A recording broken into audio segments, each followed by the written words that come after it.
Here's everything we know about GTA 6 after the delay, all compacted into one easy video and broken up into 7 core sections. Now feels like the perfect time to make this video, as we are unlikely to see any major news for at least a few months, and so this video covers everything you need until we get more info on GTA 6. Make sure you stick around till the end, where we bring you up to date with Rockstar's recent controversy and the emotional week surrounding the delay, and please consider subscribing if you learned something new from this video. So without further ado, let's dive in. First up, I want to take a little bit of a different approach, so let's have a look at GTA 6 Online first. As you may already know, Rockstar hasn't yet revealed any official information on GTA 6 Online, but due to leaks and the patents, as well as information with companies who are working directly with Rockstar, we've got a pretty clear picture of what the multiplayer mode is shaping up to be. First of all, this isn't just a sequel to the potluck experiment that was GTA Online, and this next generation is going to be a complete evolution of what we've seen them do in the past, as this time around the astounding success of GTA 5 is in Rockstar's back pocket, and this next version is being purposefully designed to last us at least another decade, with a constantly updating, refreshing gameplay experience, allowing Take-Two to continuously monetize for years to come. But I think we all expect GTA 6 Online to make billions for years to come, and that's why I truly believe it's going to be very well developed at launch, packed with heists and free roam events and a ton of things to spend our money on from day one. And I'm just cringing whilst thinking about it, but we're probably going to get a GTA 6 Battle Pass too, so there has to be tons to do on its release day, right? Which is likely going to launch between 2 weeks and 2 months after the initial release date. And if you think it's going to release as bare bones as GTA 5, then I'd say that that's pretty naive. And just to refresh your memory, GTA Online, when it first released in 2013, literally had nothing to do, with the infamous Rooftop Rumble mission being the only best way to make money, generating around 18,000 every single time you play it. So saving up for the best car in the game, which was the Adder at the time at $1 million, only took 53 replays of this mission, and I can still remember the grind to this day. So yeah, let's be real, GTA 6 Online has to blow us away from day one, because that lasting first impression is gonna keep us coming back. So honestly, that's probably one of the big reasons why GTA 6 keeps getting delayed, because the game is so-called content ready, but I know for a fact that Rockstar wants single player and online to dominate the entire market. So personally, even though it hurts to say, it seems as though that extra polish is absolutely essential. And to put it into perspective, GTA Online has made close to $4 to $5 billion in revenue to date, and it's 100% a major reason behind the massive investment in GTA 6, which is speculated now to be close to $2 billion. And I just can't see all of that money going directly into single player. And I feel like the vision is clear. GTA 5 still tops the charts almost 13 years later, and they are still updating it to this day, with the highly anticipated Mansions update dropping on the 9th of December of this year. So we are getting the final update for GTA Online over a full decade later. And adding on to this, even though you could buy single player and online separately after March 15th, 2022, it's also recently been revealed that online is now free on any platform with GTA Plus. Personally, when I first read this, I thought GTA Plus would remove the need for PS Plus and Xbox Live, potentially making it function similar to free games like Fortnite, which you can obviously play online without a subscription. Of course, this is sadly not the case, but it would be absolutely genius in my opinion, although I'm not too sure PlayStation and Microsoft would be too happy, as they would likely lose out on millions of dollars, and for sure this is not a good way to cultivate a long-term relationship. However, it does show us how they're trying to integrate GTA Plus, and I definitely prefer paying for the subscription than having to buy the game again on the PS6. So essentially, because that monthly recurring revenue is just too juicy, just be prepared for GTA Plus to be shoved in our face at every opportunity, including most likely needing it for special bonuses and cars, and that almighty premium battle pass. Anyway, let's move on from how they're gonna milk the living out of GTA 6 Online, and let's discuss the gameplay and the exciting features going forward that are gonna benefit us as the players. Starting off, expect businesses to return. For example, auto shops, nightclubs, and the CEO and MC businesses, but revamped with way more rewarding and immersive systems, and not purely the copy and paste repetitive format that seemed to plague GTA Online. That being, buy or steal supplies, then sit and wait for your business to generate money, as well as maybe buying some business upgrades on the way so this sitting and waiting isn't as long, before finally selling your product with a 50-50 chance of being blown up by the Oppressor Mark II, and then we get to do it all over again. Essentially what I'm saying is, it's highly likely these businesses are going to be way deeper and more realistic, and we should have a lot more actual involvement in the business operations, which of course will be an integral part of GTA 6 Online. And following on from this, there's a few more clues, as Rockstar recently acquired the team behind FiveM. I say recently, even though it was over 2 years ago in August 2023, and in fairness it feels like trailer 1 came out yesterday. But anyway, if you don't know who FiveM are, they're the group behind the massive success of GTA 5 RP, and they're the ones who built it from the ground up. And on top of that, if you've ever heard of GTA 5 RP, then you've probably heard of NoPixel 2, and we've just been given a teaser trailer on the upcoming NoPixel 5, which is the first official roleplay experience made in collaboration with Rockstar Games. So it's going to be very exciting to see how this turns out, as in my opinion this feels like their first trial run for official roleplay servers going forward, and gives us a blueprint for what we're likely to see in GTA 6 Online. But this isn't the only update on the RP scene, because even though it's unconfirmed, there's talks we're going to get official Twitch roleplay servers in GTA 6, as this was hinted at and not ruled out by Twitch's chief monetization officer, who goes by the name of Mike Minton. And Mike did nicely confirm for us that they are working directly with Take-Two to quote unquote achieve the greatest success for their game on Twitch. And so I think it's pretty clear the numbers they're going to pull in are going to be unprecedented. But overall, it's pretty cool how Rockstar are finally embracing and actually recognizing the RP community, as they have been keeping this game alive for quite a few years now. So personally, it would be great if this is officially integrated into GTA 6 Online. And don't even get me started on UGC or user generated content too. If it's present and the speculation is true, then it's gonna be a money printer if Rockstar adds a special in-game currency for this, similar to the good old Robux in Roblox. And if this is true, all I ask is that one of you just make gun game in GTA 6. But leading on from that, let's lastly talk about the new technology that's going to complete this game mode.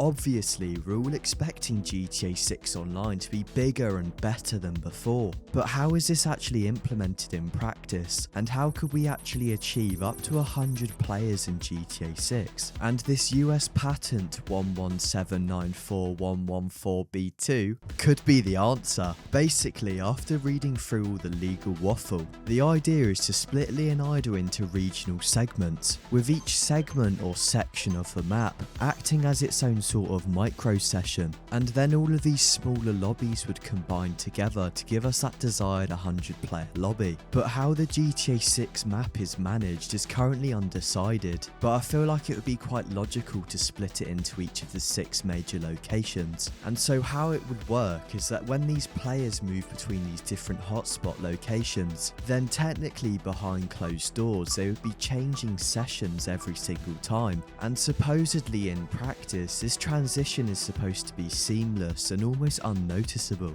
And if anyone can actually pull this off, then it has to be Rockstar. But my only concern is, what happens if all 96 to 100 players show up in Vice City at the exact same time? Like if everyone's just in Vice City International Airport, does the game just stop working or what? So if you understand the specifics of this a bit more, please let me know down below. But either way, this system is extremely ambitious and intelligent, and in all honesty, I really hope the storyline of GTA 6 Online is a lot more intelligent too, with way more detail and an actually interesting plot. Although realistically, if you're in a game chat, you're never have a listen to it anyway. Next up, let's discuss the single player and all the new gameplay features coming in GTA 6. And this is where this game really starts to set itself apart from other Rockstar titles. For example, the brand new items and weapons and the overall realism is really going to improve our immersion and completely change how GTA 6 plays. Now, similar to GTA 5, we're going to be able to character switch between the main protagonists. But what's different this time around is that instead of solely playing as the individual protagonists, we can now either play as Jason or Lucia individually, as well as having to control both of them for some missions too, creating a really unique and almost co-op style system. And you may have seen this further reinforced by the 2022 leaks, where during the robbery of the Waffle House, you could hold R1 to communicate and give Jason proper instructions. And to be honest, I'm massively in favour of this, because it's going to make us players feel fully responsible for both Jason and Lucia, and it will allow us players to make differing decisions to one another, which again ties back into how all of us will play and experience GTA 6 in a variety of ways. And following on from this, thanks to the leaks, there are now way more items and tools compared to GTA 5. So first up we have the auto dialer, which is used for cracking locks and safes. Then we have the immobilizer bypass tool, which will be used to disable and hence steal higher end and modern vehicles. Again, another massively needed feature in my opinion, and I've seen a lot of talk in the community about potential car showrooms in GTA 6, and I reckon it would be a great experience to try and steal some of these luxury vehicles with that bypassing tool, and potentially it's actually a challenge to do so, as all the vehicles are likely fitted with a tracker. But grounding our expectations a bit now, we've also got a cut-off tool, which is pretty much just a disc cutter, and you guessed it, it's used for cutting stuff and probably breaking into properties too. Additionally, we now have binoculars in the game, which could be very useful for hunting and spotting targets, as well as spying on people from miles away. On top of that, we now have painkillers and trauma kits, used to replace the old snack system in GTA 5, which in all honesty was a pretty strange way to heal up halfway through a fight. And we're also getting some mysterious food and drink,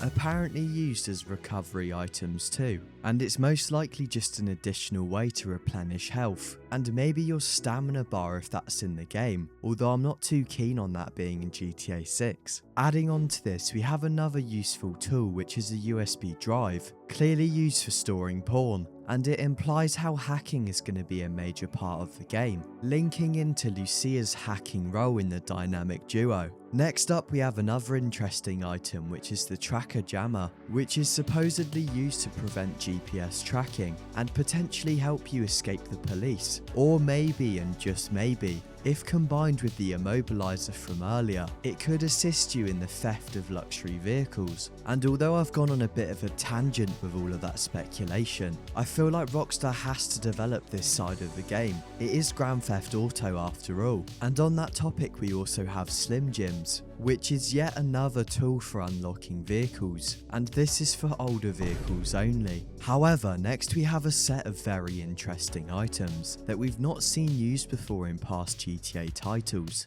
that being duffel bags and backpacks, of course acting as additional storage for our characters, increasing the amount of weapons and items that we can carry at any one time. And based on the leaks from 2022, it seems these are going to be invaluable, as similar to Red Dead Redemption 2, we can now only carry a limited amount of weapons, which is most likely capped at 2. But although it's unconfirmed, you might be able to carry 3 weapons, maybe 2 primaries and a secondary, so it's going to be a fresh shock to the system in GTA 6, lugging around all this extra kit in duffel bags and car trunks and storing them in our safe houses, similar to how our guns were holstered on our horse in RDR2. And let's not forget, of course this time around, the customization for our guns is going to be off the charts. And just looking at the GTA 6 material that we've got so far, I'm really excited to try out the game in first person. But just quickly, some of the new weapons that we've got so far, I'm going to list off really quickly. So we've got smoke grenades and flashbangs, a new assault sniper and a bolt action sniper that is shown off in one of the Mount Caliga screenshots.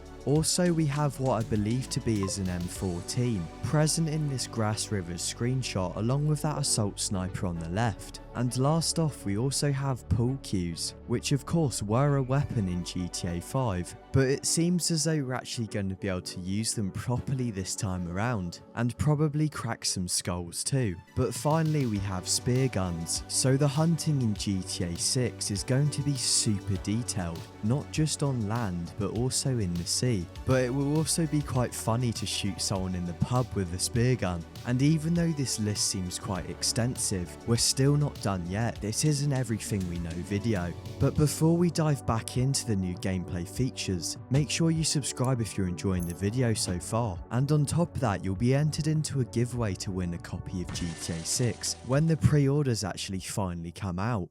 Anyway, hand-to-hand combat is being vastly improved, as highlighted by the trailer scenes and a few of the screenshots. It looks as though we can use the environment to our advantage, potentially throwing people into cars and out of windows and into lampposts, and much more. So I can't wait for the melee combat to feel weighty and impactful, just like it did in Red Dead Redemption 2. And there's a likelihood that cage fighting will return in GTA 6, as portrayed by some of the media featuring Lucia. And if you didn't know, the last proper underground cage fighting we got was in the GTA 4 DLC, The Ballad of Gay Tony. So I'd definitely be up for this being included in GTA 6. As long as the extra features are well thought out and actually add to the game, then the more the better. We can now switch shoulders during gunplay too, which feels like it's about time, and new animations and positions we can take while shooting out of vehicles, so now we can commit drive-bys in style. And on top of that, what's great is that when you're shot, you don't instantly die. You supposedly go into a down state. So for example, if you go down as Lucia, then Jason might be able to come and pick you up and vice versa. Obviously, this will add another dynamic to the game, but to be real with you guys, I'm not 100% sure on this one. And oh yeah, you can now restrain NPCs with zip ties, and again, this feature also mirrors what we had in RDR2. But focusing more on the driving aspect now, GTA 6's driving system is described to be the most realistic and intuitive that Rockstar has ever done. For instance, again, if you've seen the leaks which were almost 3 years ago now, then you would have seen that all 3 pedals in the cars actually function. And unless this is purely just for realism, then it's highly probable that we'll have both automatic and manual transmissions in GTA 6. Of course, this will please you car lovers out there, and it makes me think that you can connect up your steering wheel rig to the game, and that really ties back in to how GTA 6 is going to be the game of all games. There has to be an absolute ton of variety, so there's something for every single type of player. And as mentioned earlier, with our personal vehicles now being used to store weapons and items, they're going to play a way more pivotal role in our playthrough experience. Furthermore, the Euphoria physics engine is of course being developed and built upon, with hyper-realistic crashes and deformation physics. And linking back to the first point, not only can we potentially shift gears in our vehicles, but we can also manually control a whole array of new things, such as rolling the windows up and down, adjusting the headlights, and using the interior screen and its GPS, fitted to most modern vehicles, to obviously display our waypoint and where we're actually going. And if you want to go all out on realism and immersion, you can turn off the on-screen GPS and just use the one in your vehicle instead. And Rockstar have even gone as far as letting you change your seat height and positioning, and the same goes for the steering rack too. And you can supposedly even change the angle of your rear view mirror. And personally, I feel like all these tiny 1% improvements seriously compound to make GTA 6 feel like a completely different game, and almost unrecognisable compared to GTA 5. Just imagine after driving the car as Lucia, with her being a lot shorter than Jason, and then switching characters and quickly having to adjust the seat positioning and the rear view mirror so you can quickly see who's behind you. So in my opinion, it seems quite logical that the seat positioning and rolling down the windows and all the other little bits and bobs are just going to be purely for immersion and not detrimental to gameplay. Whereas other tiny features like again adjusting the mirrors and maybe turning on the windscreen wipers seems like they're going to have a direct effect on our gameplay. And all of this further underlines the insane vehicle customization going forward. Namely, you can customize the liveries and weapons on your boats and planes, and despite it's just speculation, I think it's pretty much guaranteed we'll be able to customize the interiors too, which will mainly be a major bonus for first person mode. And this is something that was impossible in GTA 5, especially when it comes to boats, as we had literally zero customization. So based on GTA 6 being set in Leonida or Florida, as well as Brian's boatworks and marina being visible in quite a lot of the trailers and screenshots, we are definitely getting a vast amount of options for boats this time around. And if you just picture the car customization in GTA 5, but level that up and apply it to boats, then that's possibly what we're going to have. And we could even see boats becoming way more versatile in GTA 6, maybe even outweighing the utility of cars. And to explain this, GTA 6 will have way more underwater exploration this time, allowing new underwater adventures, with secluded areas filled with treasure and other mysterious secrets. And man, I just love this one screenshot. But in conclusion, that's pretty much every new gameplay feature, although I have a few more to mention a bit later on. However, for now let's move on and look at the new activities and side missions, as GTA 6 apparently has more activities than any game ever before. So quickly prepare yourself for the longest list of any Rockstar title. So what's confirmed so far is golf and mini golf, basketball, fishing, pool, kayaking, tennis, scuba diving, street and off-road races, shopping and robberies, hunting on land or in the ocean, playing video games within GTA 6, and going to the gym and working out, boxing or cage fighting, and for the more speculative ones which are still highly likely, gambling and taxi or now Uber driving, as well as dancing and watching TV, and fingers crossed we get darts and bowling too. Now it's pretty obvious there's going to be something for everybody, and if we go into a little bit more detail, I'm intrigued to see how the mini golf and the basketball plays out, as there's speculation that the basketball will be a 3v3 type of game. And with regards to the store robberies aspect, which of course was prominent in GTA 5, allowing you to steal from small convenience stores and gas stations, but it seems as though in GTA 6 that you're going to be able to rob from pretty much every single shop. And to expand on this further, I'm seriously holding my hopes out for fully operational banks in free roam, and potentially we get to see those security trucks again from GTA 5. So personally, I feel like it would be a great addition to rob a bank whenever you feel like it, and it could be like its own little mini game, really leaning into the Bonnie and Clyde vibe.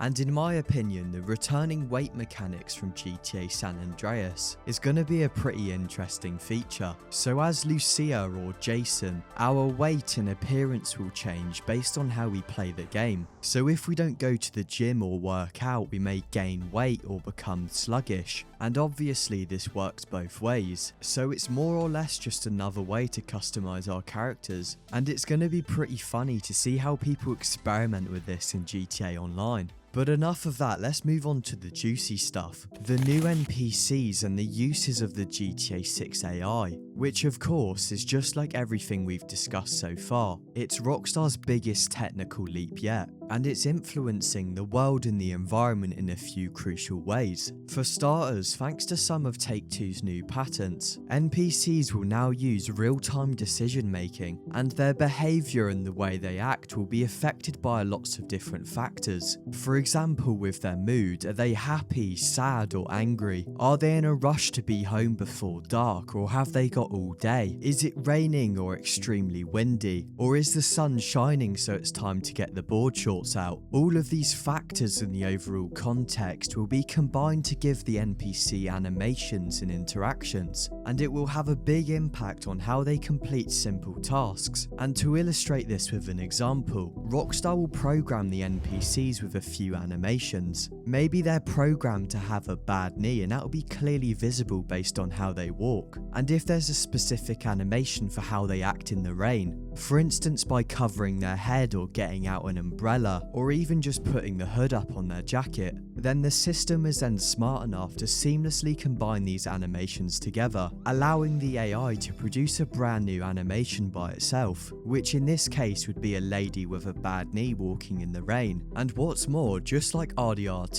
there's going to be a lot of machine learning at play, letting NPCs remember you and how you acted, and maybe even what you specifically did, and then going forward based on that, they could be quite closed and potentially ignore you or even be aggressive towards you. And undeniably this will be heavily reliant upon your honor bar or relationship bar, which has been confirmed to be in GTA 6, and we'll go into more detail on that in a little bit. But another super exciting thing is all the new dynamic world events, and it's rumoured that there's over 1,000 of these, from police chases like we've seen in that one screenshot, to potential road rage and random fights between NPCs, and of course as mentioned, loads more, like a dynamic event with a shark cage and drug labs that you can bump into. And this is what's going to make GTA 6 feel alive. These random events that you stumble across are crucial for immersion in my opinion, and they help draw you into the world of Leonida. And to put that into perspective, although a lot of them could be cut when the game finally releases, GTA 5 had around 60 of these world events, and RDR2 114. So as per usual, Rockstar are literally going all out. And speaking of which, the new police AI is going to be breathtaking, with law enforcement acting in a smarter and more logical way, and not just spawning out of the blue when you get a wanted level. And again, if you've seen the leaks, you may have seen how coordinated the police officers are, and when they radio for backup it's no joke. If I recall correctly, there are about 6 or 7 cars that turned up after they did that, so no longer can we just mock the police in GTA 6. And what's fitting is that the 6-star wanted level is returning too. But it's not just the police that has to be improved, it's the NPCs or the witnesses too. So now feels like a good time to mention that of course Greet and Antagonize is coming back, providing us with more in-depth interactions, with the witness AI being enhanced from what we know in Red Dead Redemption 2. And if you're unfamiliar with that, now in GTA 6 the witnesses will be able to provide the police with a detailed description of you, from your outfit and your weapon to even the license plate of your vehicle. And there's speculation that they may even be able to get their phone out to film you in the act, and then they could upload that on social media or use it as evidence to provide to the police. And naturally this is going to provide us players with a bigger challenge. So in GTA 6 we have to be strategic when we commit crimes, potentially changing our outfit or our vehicle once that information has been corroborated to the police, so it's likely going to be a lot harder to escape. And logic would say that simple actions such as covering your face or eliminating witnesses would significantly improve your chances of getting away. And that's just real people. Of course we live in the 21st century, so there's CCTV cameras absolutely everywhere, so expect to see these in convenience stores and of course plastered around banks, adding yet another layer to this game. And it's really proving to me that this is going to be the best game ever made. But despite all of these crazy features and graphics, it's completely irrelevant if the story and the characters aren't any good. So let's talk about that next. To be honest with you, the actual story is still quite a mystery, because even though it seems like Rockstar has given us quite a lot of info, with Trailer 1 and Trailer 2 and the 75 screenshots, the information that we have so far on the story and the characters is pretty limited. For instance, you may have noticed that the trailers somewhat replicated or brought to life what we've seen in the 2022 leaks, and on top of that it's been confirmed that all the scenes in those trailers were only from the first 3 chapters of GTA 6, despite GameRoll confirming that the game is made up of 5 chapters. Don't get me wrong, I wasn't expecting to see how the game ends in trailers 1 and 2, but if we had a few shots from chapters 4 and 5 mixed in, we wouldn't be able to tell anyway. So essentially what I'm saying is, Rockstar have bamboozled us with a lot of new information, whilst also very intelligently not revealing too much at the same time. And I don't know about you, but I feel as though I've got a lot of questions questions left unanswered. And the same feeling transfers over to the GTA 6 website. But regardless, let's discuss the characters and let's switch it up and start with Lucia first. Lucia is a born fighter who was taught to fight as soon as she could walk, and supposedly life has been coming at her swinging ever since. She was brought up in Liberty City, and fighting for her family landed her in the Leonida Penitentiary, which of course we get a decent look at in trailers 1 and 2. On top of that, she's so-called fresh out of prison and ready to change her life for the better. But what's interesting here is it says that Lucia's committed to her plan, no matter what it takes. But what actually is her plan is currently undecided. And although you already know, her full name is Lucia Caminos. She's a Latina woman and she's the first ever female protagonist. And based on what we just read, it seems she will be very skilled in hand-to-hand combat. But enough of that, let's talk briefly about Jason Duval, who just wants an easy life, probably similar to Cal Hampton. But unlike Cal, he grew up around grifters and crooks. And after a stint in the army, he's now running drugs for Brian Hedder, and he's portrayed as pretty much his right-hand man. However, I'm sure you've heard of all of this 100 times before. So to quickly run through the side characters, we have Cal Hampton, who is a good friend of Jason's, as well as a fellow colleague who seems to just want to take it easy. Then we have Booby Ike and Draquan Priest, who work together on the music label Only Raw Records, which is also in collaboration with the Real Dimes, aka Bay Lux and Roxy, who are striving to create their next viral hit. Then of course we have Brian Hedder, as mentioned earlier, who is the drug running kingpin in Leonida. And then we have my personal favourite, Raul Batista, a seasoned bank robber who we will work with to pull off some of the heists, such as the robbery on the Sin Frontera bank in trailer 2. But before we get back into the story elements in GTA 6, consider checking out this video here if you want even more information, where I go into ultimate detail on every single character that we know so far. However, focusing back on the story now, the core theme of GTA 6 is visibly clear and we've known it for a very long time. It's a modern version of Bonnie and Clyde's story, but made with Rockstar's signature touches, and you probably didn't know that the old release date on May 26, 2026 was actually the date of Bonnie and Clyde's funeral. And to be even more precise, Bonnie's funeral was on May 26th, whereas Clyde's funeral was the day before on May 25th. On top of this, it's also the date of Ray Liotta's death, who, if you didn't know, was the voice behind Tommy Vercetti in GTA Vice City. And leading on from that, you may have been wondering what's the significance of November the 19th. And after digging through a bit, the only thing I could find was that this was apparently the date of Bonnie and Clyde's first bank robbery, which certainly started off their spectacular story that tragically ended just 4 years later. Although the main difference in this story in comparison to GTA 5 is the introduction of that trust or relationship bar, as mentioned earlier. And just like RDR2, I strongly believe this is going to be detrimental to our experience, with it heavily affecting our interactions with the world and even the cutscenes that we're going to be able to see. Because if you didn't know, in Red Dead Redemption 2, you get different cutscenes and outcomes based on your honor level. So I get that this isn't 100% new, and it is something that we have seen before, but it is brand new for a GTA game, and here's how I think it's going to go. If you remember back to the emotional ending of Red Dead Redemption 2, then you would know that there were 2 possible choices for the ending, which was expanded into 4 endings once your honor level was taken into account. But even though we make the decision and different things happen, the overall ending is the exact same. Spoiler alert, Arthur dies. And although it's a bold prediction, and as you know, you have to take these with a pinch of salt, I reckon GTA 6 is going to finish the same way. I'm not saying it's inevitable, but Bonnie and Clyde is so famous because of how it ends. So I believe that based on your relationship or trust bar between Jason and Lucia, it will produce multiple endings once again, with the overall ending being Jason and Lucia both ending up dead. And the scenarios could go like this. If you have a high trust rating between Jason and Lucia, then they will go out together in true Bonnie and Clyde style fashion, and they will stick together until the very end. But the alternative is, if there is a low trust between them, then on the final mission they may go on their separate paths, potentially being tracked down and taken out anyway, again leaving us with the same definitive ending overall. And here's where I'd really appreciate your opinion. Are you for or against having multiple endings? And do you even believe there should be one fully concrete ending or not? Again, tying into how everyone's playthrough will be completely different, but the takeaway from all of this is that the story will be dynamic and it will change all the time, ultimately based on your choices.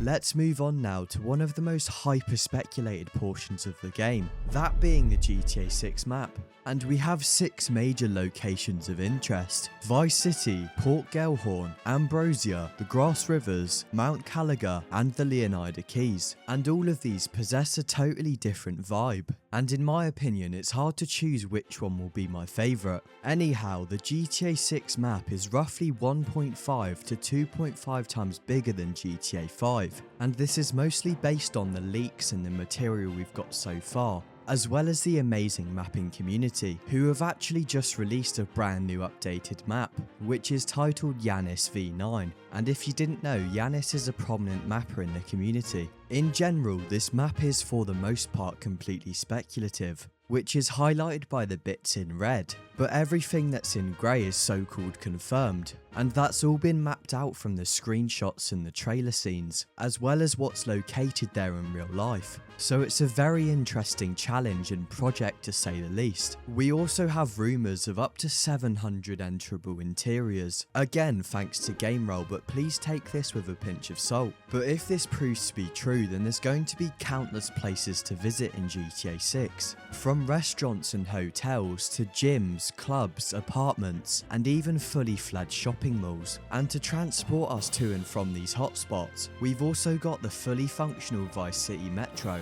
and courtesy of the leaks, there's a metro line that takes you to Vice City International Airport. And to add on to this, one of the apps in GTA 6 is called Ride Me. Pretty funny name, I know, and it's going to be used similar to Uber in real life. So it's highly likely that going forward we just have to use the app on our phone, as calling taxis has got a lot less fashionable in recent years. But to put it simply, the GTA 6 map is going to be teeming with life, if you keep in mind what we've discussed already, and the loads of different environments, from beaches to swamps to farmland and to the mountains and beyond. And let's not forget the dynamic weather patterns either, as Leonida, or Florida in real life, is actually the flattest state in America, so we could see flooding and more adverse weather, and there's even speculation of hurricanes in the game. But what makes up these interesting ecosystems is all the wildlife too. Confirmed so far, we have alligators and beavers, boars, bobcats, cougars, as well as standard cats like we can see in this one scene, chihuahuas, cranes, deers, dolphins, ducks, eels, flamingos, foxes, iguanas, herons, pelicans, raccoons digging through the back of trash cans like you can see here, sea turtles, seagulls, snakes, squirrels, and there's a shark lurking in the water in this one screenshot. And on top of that, there's a whole list of different dog breeds too, as well as a ton more unconfirmed animals. So if you want to read through all of them, I recommend checking out GTABase.com. However, I would like to mention the black bears are going to be in GTA 6, as they are native to Florida and there's over 4,000 of them in real life. So potentially legendary animals appear once again, because personally for me that was one of the best parts of RDR2. But in spite of that, if that's still not enough information, check out my video over analysing the GTA 6 map,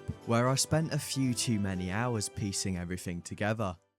Finally, although I've been putting it off, let's bring everything full circle and talk about the GTA 6 delay and the recent controversy at Rockstar. To set the scene, let's tackle this in chronological order, as the week or so leading up to the delay were full of updates and more controversy. Starting off with October 29th, when Rockstar quietly updated their website for no apparent reason. Obviously, everyone and their dog noticed this, and then shortly after the hype started to build, revealed, as we were all expecting some GTA 6 news before the earnings call on the 6th of November. Anyway, shortly after on the same day, it was revealed that there was a massive GTA 6 billboard in New York City. It did turn out, however, that this was old footage advertising Trailer 2, but it's the first time the internet got to see Rockstar marketing GTA 6 in that way. Fast forward to October 31st, when the highly anticipated Dan Houser interview was finally posted, and it was a refreshing interview with Lex Friedman, and it was 100% needed after IGN fumbled their interview with Dan Houser,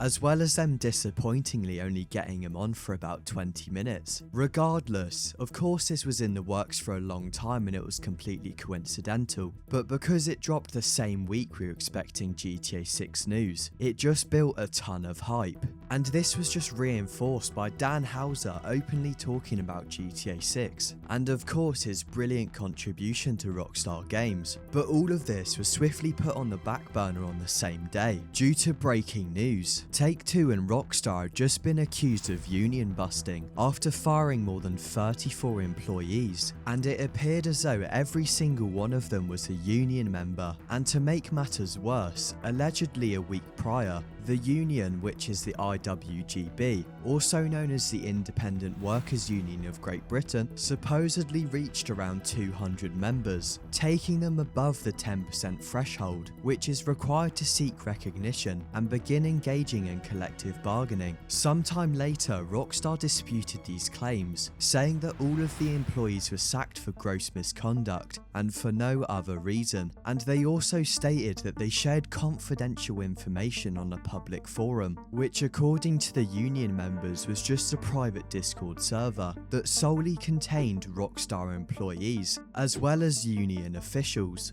And to my knowledge, the last response we have from Rockstar or Take-Two is this statement here from Strauss Zelnick. However, to focus on the main story, on November the 4th, 2025, Rockstar then added GTA Plus to the GTA 6 store page. Again, a tiny tweak and we all noticed it, and it seemed likely that they were setting something up for GTA 6 Trailer 3. But then a couple days later on November the 6th, or the day of the Take-Two earnings call, they then removed this GTA Plus section from the PlayStation Store, which was pretty weird and suspicious behaviour. And to ramp things up even further, the union members were also protesting outside Take-Two's HQ, which is based out of London. Then when the clock struck 3 PM, we got given a new newswire that confirmed the GTA 5 Mansions update was coming on Tuesday, December 9th. And then suddenly, 6 hours and 5 minutes later, at exactly 9:05 PM in the UK,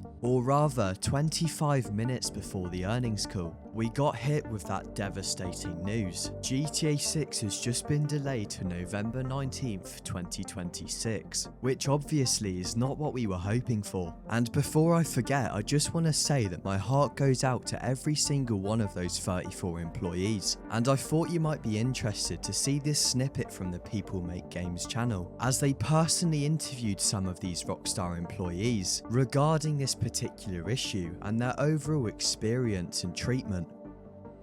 It's safe to say that I think we've all gone through all the stages of grief. I think the thing I've felt... I think there's more coming. If I have gross misconduct on my CV, on my resume for the rest of my life, that is a huge detriment to any future career prospects. We want our jobs, we want to finish what we were working on.